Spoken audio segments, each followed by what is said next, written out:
నాన్నగారు మా ముగ్గురులో ఒక్కరినైనా డాక్టర్ని చేయాలని ఆశపడ్డారు.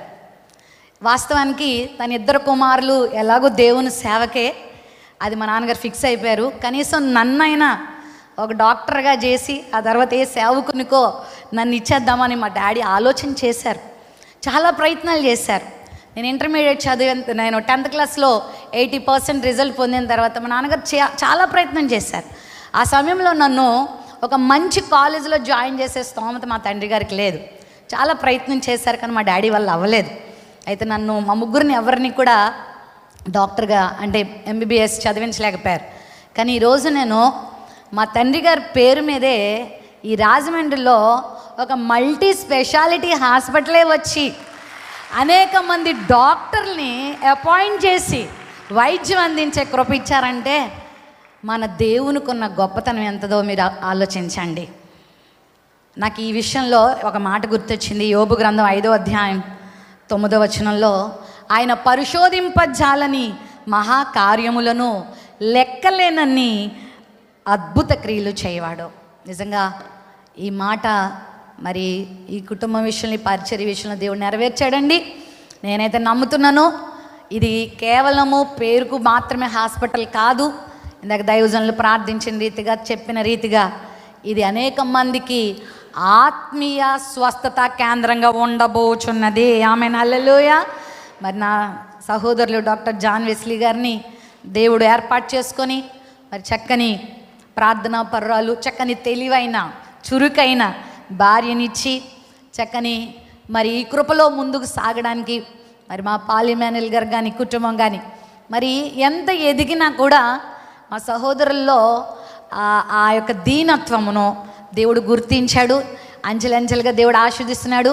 నా ఆశ ఏంటంటే, చిన్నప్పుడు నేను అనుకునేదాన్ని ఈ రాజమండ్రిలో దేవుని నామాన్ని ప్రకటించే మరి చక్కని హాస్పిటల్స్ రావాలని. మా తల్లిగారు 2019లో చాలా సిక్ అయిపోయారు. ఏజీ హాస్పిటల్లో మొట్టమొదటిసారి మేము అడుగు పెట్టినప్పుడు చాలా కష్టమైంది. ఆ రాత్రి మా ప్రయాణము అంబులెన్స్లో తీసుకెళ్ళినప్పుడు అప్పుడు నేను మా వెస్లీ గారు పాల్ గారు పక్క పక్కన కూర్చొని నేను ఏడుస్తూ ఒక మాట అన్నాను.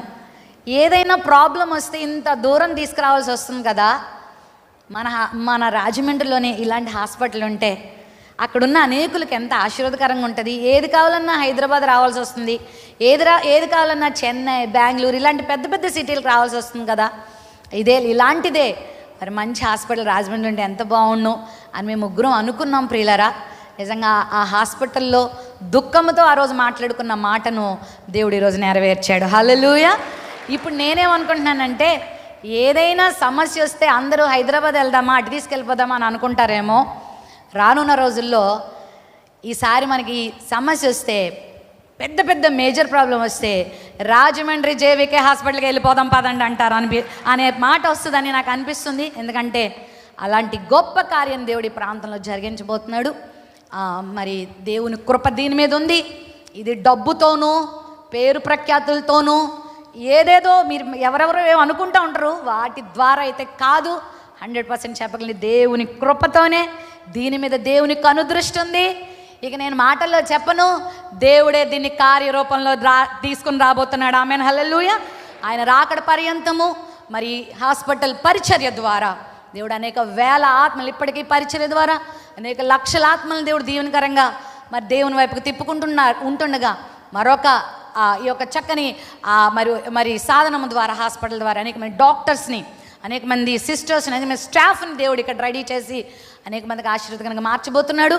దేవుడు ఇంకా ఇలాంటి ఒక్కటే హాస్పిటల్ కాదు, క్రైస్ట్ వర్షిప్ సెంటర్ ద్వారా అనేక ప్రాంతాల్లో అనేక బ్రాంచ్ హాస్పిటల్స్ని దేవుడు ఇవ్వాలని, దైవజనులను బలంగా వాడుకోవాలని, మీ అందరినీ బలంగా వాడుకోవాలని మరి మనసారా కోరుకుంటూ, మరి మనం అందరం కూడా ప్రభు పనిలో భాగస్వాములు. ఇందులో మీ అందరు చాలామంది కన్నీటి ప్రార్థన, చాలామంది త్యాగపూరితమైనటువంటి సహకారం చాలా ఉంది.